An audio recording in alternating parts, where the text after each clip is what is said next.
ఓం శ్రీ గురుభ్యో నమ. ఓం శ్రీ మాత్రే నమ. జూన్ 1వ తారీఖు నుంచి 10వ తారీఖు వరకు కూడా మేషాది ద్వాదశ రాశుల యొక్క ఫలితాలు ఏ విధంగా ఉండబోతున్నాయి తెలుసుకునే ముందు ఏ గ్రహాలు ఏ రాశుల్లో సంచరిస్తున్నాయో తెలుసుకుందాం. జూన్ 2వ తారీఖు నుంచి దేవగురువైన బృహస్పతి మిథున రాశి నుంచి కర్కాటక రాశిలోకి సంచారం చేయటం, మేషంలో కుజుడు, వృషభంలో రవి, మిథునంలో బుధుడి యొక్క సంచారం, శుక్రుడు 8వ తారీఖు వరకు కూడా మిథున రాశిలోను, 9, 10 తారీఖుల్లో కర్కాటక రాశిలో సంచారం చేయడం జరుగుతుంది. శని సహజంగా మీనరాశిలోను, రాహు కుంభరాశిలోను, కేతు వచ్చేటప్పుడు సింహరాశిలోను సంచరిస్తుంటాడు. ఇవన్నీ కూడా గోచారరీత్యా చెప్పబడే ఫలితాలు అంటారు. గోచారం ఎప్పుడు కూడా 20% సపోర్ట్ చేస్తుంది. ఇక్కడ బర్త్ చార్ట్ సంబంధించిన విషయాలు కావు. గోచారానికి బర్త్ చార్ట్ అంటే ఏమిటంటే అది ఏదైతే మన జాతకాన్ని తీసుకొని date of birth, time, place of birth తీసుకొని బర్త్ చార్ట్ చెప్పి దానికి బర్త్ చార్ట్లో కూడా D16 చార్ట్స్ అన్నీ కూడా మనం పరిశీలన చేసిన తర్వాత వాళ్ళకి ఉద్యోగ పరంగా కానీ, వ్యాపార పరంగా కానీ, హెల్త్ పరంగా కానీ, డెవలప్మెంట్ కానీ, ఎకనామిక్ గ్రోత్ కానీ, మ్యారేజ్ లైఫ్ కానీ, కోర్టు సమస్యలు కానీ, ఎసెట్స్ కానీ, పిల్లల యొక్క చదువులన్నీ కూడా తెలిపేది బర్త్ చార్ట్ అంటారు. అలానే గోచారరీత్యా కూడా ఇలాంటి విషయాలన్నీ కూడా తెలుస్తాయి. సూచనలు, మనం ఎలాంటి నిర్ణయాలు తీసుకోవాలి, ఎలాంటి ఉద్యోగంలో చేరాలి, ఈ 10 రోజుల పాటు ఎలాగ ఆరోగ్యం ఎలా ఉండబోతుంది, పిల్లల మీద ఎలా కాన్సన్ట్రేషన్ చేయాలి, మ్యారేజ్ లైఫ్ అనేది ఏంది, వైఫ్ అండ్ హస్బెండ్ రిలేషన్ ఏంటి అనేది ఈ 10 రోజుల పాటు తెలిసేదే గోచారం అంటారు. అంటే ప్రజెంట్ సిచ్యువేషన్ తెలిసేది గోచారం. గోచారం ఎప్పుడు కూడా 20% సపోర్ట్ చేస్తుంది. బర్త్ చార్ట్ అనేది చాలా ఇంపార్టెంట్. బర్త్ చార్ట్ ఏంటంటే లైఫ్ లాంగ్ ఉండే ప్రొటెక్షన్ తెలియజేసేదే మనం బర్త్ చార్ట్ అంటాం. అలానే ద్వాదశ భావాలని, ద్వాదశ రాశ్యాధిపతులని, ఆయా రాశుల్లో ఏ గ్రహాలు సంచరిస్తున్నాయి, బర్త్ చార్ట్లో డివిజనబుల్ చార్ట్స్ అన్ని కూడా అనాలిసిస్ చేసి మ్యాథమెటికల్గా అనాలిసిస్ చేసి చెప్పేదే బర్త్ చార్ట్ అంట. ఈ ప్రజెంట్ మనం గోచార రీత్యా మేషాది రాశుల వాళ్ళకి ఈ 10 రోజుల పాటు ఏం జరగబోతుంది, ఎలాంటి నిర్ణయాలు తీసుకోవాలి, ఎలాంటి ప్రమాదాలు జరగబోతున్నాయి, ఎలాంటి శుభవార్తలు వినబోతున్నారో మనం తెలుసుకుందాం. కుంభరాశి వారికి ఏ విధంగా ఉండబోతుంది? కుంభరాశి వారికి ప్రధానంగా జన్మంలో రాహు, ద్వితీయ స్థానం శని వల్ల మెయిన్ ముఖ్యంగా ఆరోగ్యపరంగా ఇబ్బందులు కలిగే సూచనలు, కుటుంబ పరంగా వివాదాలు జరగకుండా చూసుకోండి. తృతీయ స్థానంలో కుజుడి యొక్క సంచారం వల్ల ధైర్య సాహసాలు పెరుగుతాయి, అప్పులు తగ్గించుకుంటారు, తీసుకునే నిర్ణయాలు కరెక్ట్గా ఉంటుంది, లాభదాయకంగా ఉండటం ఒకటి, పాత మిత్రుల్ని కూడా కలుసుకునే అవకాశాలు ఎక్కువగా ఉంటాయి. చతుర్థంలో బుధుడి యొక్క సంచారం వల్ల నూతన వ్యాపారాలు కొనుగోలు చేస్తారు, వ్యాపారాలు పెట్టడం వల్ల అధిక లాభాలు కలిగే అవకాశం ఉంటుంది. శుక్రుడి యొక్క సంచారం వల్ల వివాహ శుభ కార్యక్రమాలు పాల్గొనే అవకాశాలు ఖచ్చితంగా ఉంటాయి. అంటే ఏదో రకంగా శుభ కార్యక్రమం, ఏదో రకంగా నూతన వ్యాపారాన్ని విస్తరణ చేయటం, వ్యాపార పరంగా లావాదేవీలు బాగుండటం, రవి వల్ల ఉద్యోగపరంగా ఒత్తిళ్లు బాగా గురే అవకాశాలు బాగా ఎక్కువ ఉంటుంది. అధికారుల ద్వారా చివాట్లు, అధికారుల ద్వారా కొంత ఇబ్బందులు, మానసికంగా టెన్షన్ పడే అవకాశాలు, కుటుంబ పరంగా కొన్ని చిక్కులు రాకుండా చూసుకోండి. ఎందుకంటే ఈ రాశి వారికి కూడా 6వ స్థానంలో గురువు యొక్క సంచారం జూన్ 2వ తారీఖు నుంచి. అంటే గురువు 1 సంవత్సర కాలం పాటు ఉంటాడు. ఈ సంవత్సర కాలం పాటు ఆర్థిక పరంగా ఇబ్బందులు కలగకుండా, కుటుంబ పరంగా ఇబ్బందులు కలగకుండా ఏది పడితే అది ఖర్చు పెట్టద్దు. ఈ మధ్యకాలంలో డబ్బులు ఎక్కడ ఖర్చు చేయాలో తెలియదు, మంచి విషయాన్ని ఖర్చు చేయట్లా, చెడ్డ విషయాలు ఖర్చు చేయటం వల్లనే కొన్ని ఇబ్బందులు కలిగే అవకాశాలు ఉంటాయి. కాబట్టి చాలా జాగ్రత్త వహించండి. నేను కొన్ని పరిహారాలు చెప్పబోతున్నా, ఆ పరిహారాలు మీరు పాటించి ముందుకెళ్తే మంచి జరిగే అవకాశాలు ఖచ్చితంగా ఉంటాయి. ఇవన్నీ కూడా గోచారరీత్యా చెప్పబడే ఫలితాలు అంటారు. ఈ గోచారరీత్యా మనం 10 రోజుల పాటు ఎలాంటి నిర్ణయాలు తీసుకోవాలి, ఎలాంటి పరిహారాలు చేసుకోవాలో తెలుసుకుందాం.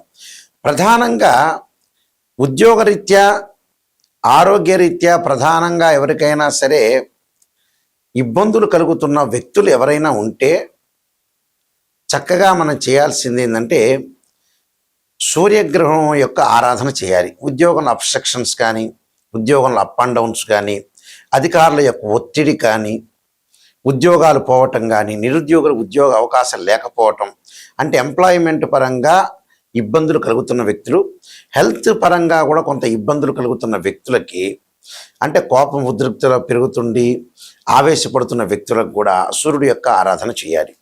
సూర్యుడి యొక్క ఆరాధన ఎలా చేయాలి అనంటే ప్రతి గ్రహానికి అధిదేవత, ప్రత్యదేవత, అంతరిక్ష దేవత, అధిష్టాన దేవతలు ఉంటారు. అక్కడ సూర్యుడు గ్రహం అనేది మనకు బాగా లేకపోతే మాతాంగీ దేవి యొక్క ఆరాధన చేయాలి. మాతాంగీ దేవి యొక్క ఆరాధన ఆదివారం రోజున ప్రాతకాలంలో సూర్యహోరలో చేస్తే మనకి ఉద్యోగపరంగా ఉండే, ఆరోగ్యపరంగా ఉండే కష్టాలకు దూరం అయ్యే అవకాశం ఖచ్చితంగా ఉంటుంది. అంటే సూర్య భగవానుడికి అంతరిక్ష దేవత, మెయిన్ దేవత ఎవరంటే మాతాంగీ దేవి. మాతాంగీ దేవిని ఆరాధన చేయాలి.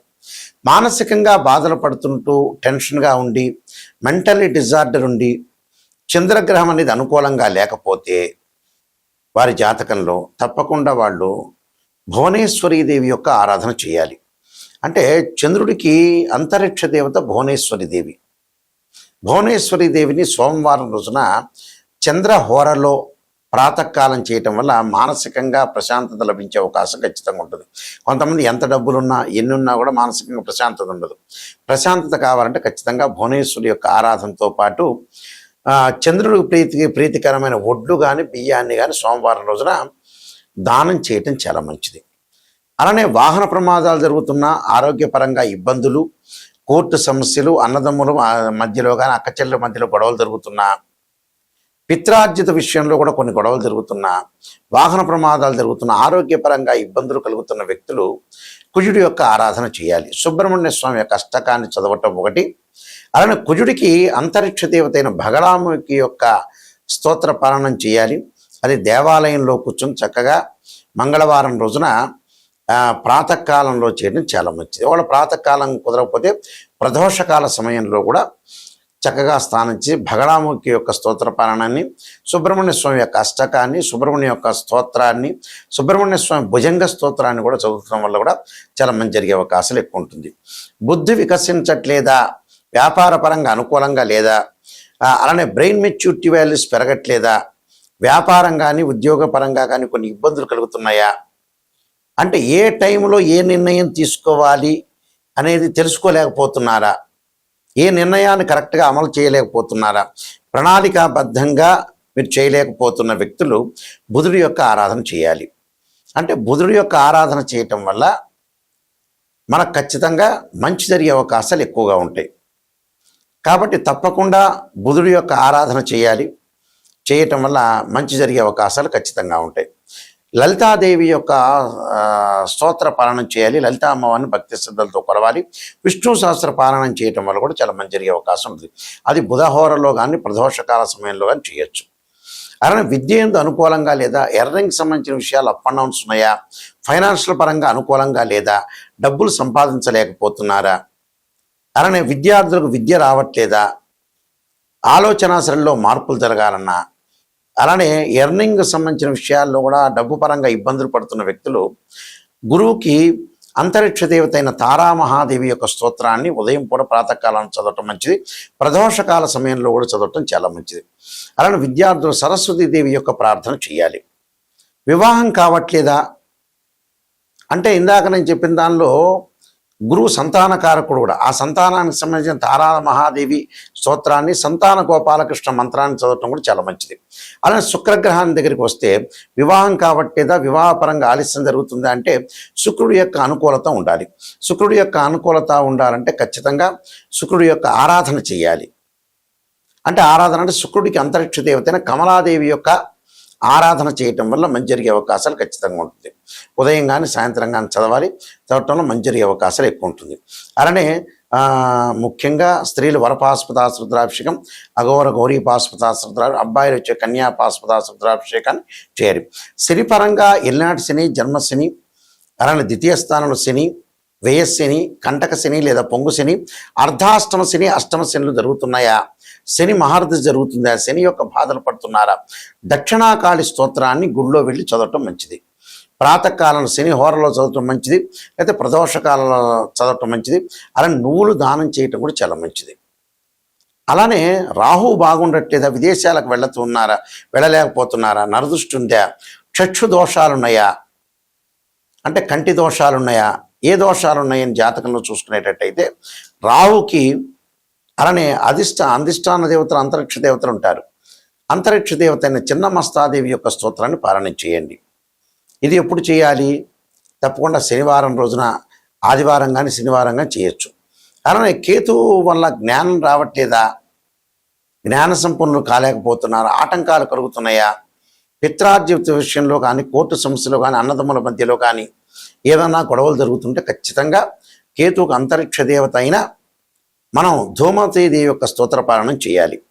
అది ఎప్పుడు చేయాలి? మంగళవారం రోజున చేయడం చాలా మంచిది, ఉదయం కానీ సాయంత్రం కానీ. అంటే ఇవన్నీ కూడా రెమెడీస్ అనేవి చేసుకోవాలి.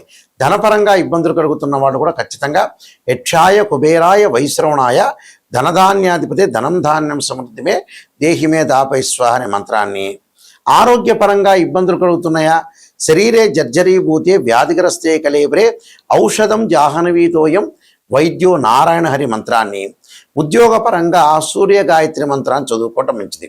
ఆదిత్యాయుధే సహస్రకిరణాయుధమే తన్నో సూర్య ప్రచోదయాత్. మానసికంగా ఆందోళన పడుతున్నారా, క్షీరపుత్రాయుధి అమృతతత్వాయుధమే తన్నో చంద్ర ప్రచోదయాత్ అనే మంత్రాన్ని చక్కగా చదువుకోండి, మీకు మంచి జరిగే అవకాశాలు ఖచ్చితంగా ఉంటాయి. అయితే ఏమిటి అనంటే ఇవన్నీ కూడా గోచారరీత్యా చెప్పబడే ఫలితాలు. గోచారం ఎప్పుడు కూడా 20% గుర్తుపెట్టుకోండి. అంటే మేషరాశి వాళ్ళందరికీ 5 లక్షల మంది హైదరాబాద్లో ఉంటే అలానే జరుగుతుందా? జరగదు. సూచనలు అంటే ఆ 4-5 పాయింట్లలో ఒక సూచన జరుగుతుంటే మీరు జాగ్రత్త పడే అవకాశం ఖచ్చితంగా ఉంటుంది. అదొకటి గుర్తుపెట్టుకోవాలి. గోచారం కూడా ఇంపార్టెంటే. ఆ గోచారాన్ని చూసి మనం అనుసరిస్తే ఏంటంటే ఎలాంటి నిర్ణయాలు తీసుకోవాలి, ఎలాంటి జాగ్రత్తలు తీసుకోవాలి అంటే ముందుగా బిఫోర్గా మనం జాగ్రత్తలు తీసుకుంటే ఖచ్చితంగా మనకు మంచి రిజల్ట్స్ వచ్చే అవకాశం గ్యారంటీగా ఉంటుంది. గోచారరీత్యా ఆలోచనలు మారిపోవాలి. అంటే మనం ఏం చేయగలుగుతున్నాం, ఏం చేస్తున్నాం, ఎలాంటి జాగ్రత్తలు ఈ 10 రోజుల్లో గురువు గారు చెప్పారు, నాయకంటి గారు. ఆ ఆలోచనలు సరళలు మనం ఎంత మార్చుకోవాలి, ఏమి చేయాలి, ఎలాంటి జాగ్రత్తలు చేయాలి, 10 రోజుల్లో మనకెక్కడ కూడా చెడు ఫలితాలు జరగకుండా, అరిష్టాలు జరగకుండా జాగ్రత్తగా మన జీవితాన్ని నడుపుకోవాలంటే గోచారం అనేది చాలా ఇంపార్టెంట్. బర్త్ చార్ట్ ఏంటంటే లాంగ్ రన్లో ప్రిడిక్షన్స్. అంటే ఈ రోజు దగ్గర నుంచి మనం పుట్టినప్పటి నుంచి లాస్ట్ వరకు ఎలాంటి నిర్ణయాలు తీసుకోవాలి, అంటే ప్రొఫెషనల్ పరంగా ఎలా తీసుకోవాలి, బిజినెస్ పరంగా ఎలా తీసుకోవాలి, హెల్త్ పరంగా, ఎంప్లాయ్మెంట్ పరంగా, మ్యారేజ్ సంబంధించిన విషయాల్లో కానీ, చిల్డ్రన్స్ కానీ, కోర్టు సమస్యలు కానీ, ఎసెట్స్ కానీ, ఎర్నింగ్ కానీ, డెవలప్మెంట్ కానీ, ఇవన్నీ కూడా ద్వాదశ భావాలను ఎనాలిసిస్ చేసి చెప్తారు. బర్త్ చార్టులో జన్మలగ్నం నుంచి ద్వాదశ భావాలు ఉంటాయి. అంటే తనుభావానికి రవిధిపతిని, ద్వితీయ భావానికి వచ్చే గురు అధిపతిని, తృతీయ భావానికి కుజుడు, అలానే చతుర్థ భావానికి చంద్రుడు బుధుడు, పంచమ భావానికి గురువు, షష్టమ భావానికి అంటే రోగస్థానం. షష్టం అంటే రోగాలు ఎలా రాబోతున్నాయి, శత్రువులు ఎలా ఉండబోతున్నారు షష్టమం. ఆ షష్టమానికి ఏంటంటే శని కుజులు. నేను ఇందాక చెప్పిన తనుభావం అంటే ఏంటి, తనుభావానికి అధిపతి రవి అంటే తన యొక్క నిర్ణయాలు ఎలాంటి మార్చుకోవాలి, మనం ఎక్కడ మిస్టేక్ చేస్తున్నాం, ఏదైనా పొరపాట్లు చేస్తున్నాం అనే తనుభావం మన వ్యక్తిత్వం. ద్వితీయ భావం వచ్చే ధన వాక్కు స్థానం, అంటే కుటుంబ స్థానం. ధనం ఎలా సంపాదించగలుగుతాం, మన వాక్కు వల్ల ఎదుటివాడి వల్ల నిష్ఠూరం జరుగుతుందా, వాడు మనకు దూరం అవుతాడా, వాడి అలాంటి విషయాల వల్ల కూడా గ్రాస్పింగ్ పవర్ ఉంది కదా అని ఎక్కువ మాట్లాడితే కూడా ప్రాబ్లమ్స్ వస్తుంటాయి. కుటుంబ పరంగా, ఫ్యామిలీ పరంగా ఎలా ఉండబోతుంది. తృతీయ స్థానం మన సోదర స్థానం అంటాం, అంటే సోదరులతో ఎలా ఉండబోతున్నాం. చతుర్థ భావం తల్లి యొక్క ఆరోగ్యం, తల్లి సంబంధించిన విషయాలు, ప్రాథమిక విద్య, చంద్రుడు బుధుడు. అలానే పంచమ భావం గురువు, సంతానం కలగలేకపోతుందా, కలుగుతుందా, సంతాన పరంగా ఎలాంటి నిర్ణయాలు తీసుకోవాలి. షష్టమ భావం శని కుజులు. అలానే సప్తమ భావం శుక్రుడు, అంటే వివాహం ఎలా ఉండబోతుంది, ఎప్పుడు అవుతుంది. అష్టమ భావం వచ్చేటప్పటికల్లా శని. అలానే నవమ భావం గురువు, అంటే గురువు రవి, అంటే పితృభావం అంటారు, పితృకారకుడు రవి అంటారు. అంటే తండ్రి సంబంధించిన సంబంధ బాంధవ్యాలు ఎలా ఉంటుంది, తండ్రి యొక్క ఆరోగ్యం, మన డెవలప్మెంట్. దశమ భావం వృత్తి స్థానం, అంటే రవి బుధ గురు శనులు, ఈ 4 గ్రహాలు ఎలా ఉన్నాయి. లాభస్థానం గురువు, వ్యయస్థానం శని. ఎంత డబ్బులు వచ్చినా ఖర్చు పెట్టడం ఏంటి అంటే ద్వాదశ భావాలు, దానిలో ఉండే రాస్యాధిపతి, ఆ గడిలో ఉన్న గ్రహం. అంటే భావాధిపతి అంటే ఏమిటి, ఇంటి ఓనరు. రాస్యాధిపతి అంటే ఆ రాస్యానికి సంబంధించిన అధిపతులు ఎవరంటే ఆయన బిల్డరు. అక్కడ గ్రహం ఏదే రాశుల్లో గ్రహం ఉందో దాన్ని టెనెంట్ అంటారు, అద్దెకున్న వ్యక్తి అని అర్థం. అలానే 16 డివిజనబుల్ చార్ట్ చూసి ఒక అబ్బాయికి వివాహం కావట్లేదా, ఒక అమ్మాయికి వివాహం కావట్లేదంటే రాశిచక్రము, నవాంశము, భావచక్రము, దశలు, అంతర్దశలు. వృత్తిపరంగా ఎలా ఉండబోతుంది అని అంటే D10 చార్ట్ చూడాలి. దశమాంశ చక్రం అంటారు, అంటే రాశిచక్రము, భావచక్రము, దశమ చక్రము, దశాధిపతులు. అలానే సంతానం కలుగుతుందా, కలగలేదంటే రాశిచక్రము, సప్తమాంశము, భావచక్రము, దశలు, అంతర్దశలు. అంటే ఇలా 16 డివిజనబుల్ చార్ట్ చూసి మ్యాథమెటికల్గా క్యాలిక్యులేషన్ వేసి ఉచ్చ స్థానంలో ఉన్నారా నీచ స్థానంలో ఉన్నారా గ్రహాలు ఎన్ని డిగ్రీల్లో ఉన్నారు ఎంత పొజిషన్ ఉంది అని నిజం తెలుసుకోవాలి. చాలామంది కూడా ఈ మధ్యన ఏంటంటే నెగిటివ్ అంటున్నారు. నెగిటివ్లోంచి పాజిటివ్ వచ్చేది ఫార్ములా నెంబర్ 1. జీవితంలో పాజిటివ్ కంటే కూడా నెగిటివ్ తెలుసుకోవాలి. ఆ ఫార్ములా నెంబర్ 1లో ఎప్పుడు కూడా నెగిటివ్ తెలుసుకుంటే దాన్ని మనం పాజిటివ్ చేసుకోవటం ఎలా? ఫార్ములా నెంబర్ 2 అసత్య ధోరణిలో ఉండకూడదు, సత్య ధోరణిలో ఉండాలి. ఒక ఆస్ట్రాలజర్ని అప్రోచ్ అయినప్పుడు నిజం తెలుసుకోవాలి. ఆ నిజం తెలుసుకుంటేనే మనకు మంచి జరిగే అవకాశం ఖచ్చితంగా ఉంటుంది. నిజం తెలుసుకోలేదనుకోండి ఆస్ట్రాలజర్ ఏం చేయలేరు, మీరే నష్టపోతారు. మిమ్మల్ని మీరు మోసం చేసుకున్న వ్యక్తులు అవుతారు. ఇలాంటి విషయాలన్నీ కూడా తెలుసుకోండి. నాయకంటి గారికి ఫోన్ చేసేవాళ్ళు ఎవరైనా సరే నిజంగా ఆయన ద్వారా బాగుపడాలి, నిజంగా నెగిటివ్ తెలుసుకోవాలి, పాజిటివ్ తెలుసుకోవాలి, నెగిటివ్ ద్వారా నన్ను పాజిటివ్లోకి వెళ్ళాలి అని ఆలోచన చేసే వాళ్ళందరూ నా నెంబర్కి కాంటాక్ట్ చేయండి. మా వెబ్సైట్ www.nayakanti.com, www.nayakanti.in. నేను కాలసర్పయోగము, కాలసర్పయోగ చంద్రిక, రాహుకేతులు, ఛాయాగ్రహాలు, అలానే బృహత్ పరిహార సింధు, జాతక చంద్రిక, వివాహ మార్తాండము, స్వప్నశాస్త్ర ఫలదీపిక, సర్వదేవతా గోత్రములు పార్ట్ 1 పార్ట్ 2, పుత్రగణపతి వ్రతము, ప్రొడక్షన్ ఆఫ్ ఆస్ట్రాలజీ, అలా నవగ్రహ దోషాలకి 12 మహావిద్యుల యొక్క స్తోత్రాల అమ్మవారి యొక్క పారాయణాలు, ఇలాంటి నెంబర్ ఆఫ్ ఆస్ట్రాలజీ బుక్స్ రైటర్ని నేను. అలానే ఈ పుస్తకాలన్నీ కూడా రాజమండ్రి మోహన్ పబ్లికేషన్ వాళ్ళ దగ్గర దొరుకుతాయి. మా దగ్గర కూడా ఈ పుస్తకాలన్నీ కూడా లభ్యమవుతాయి.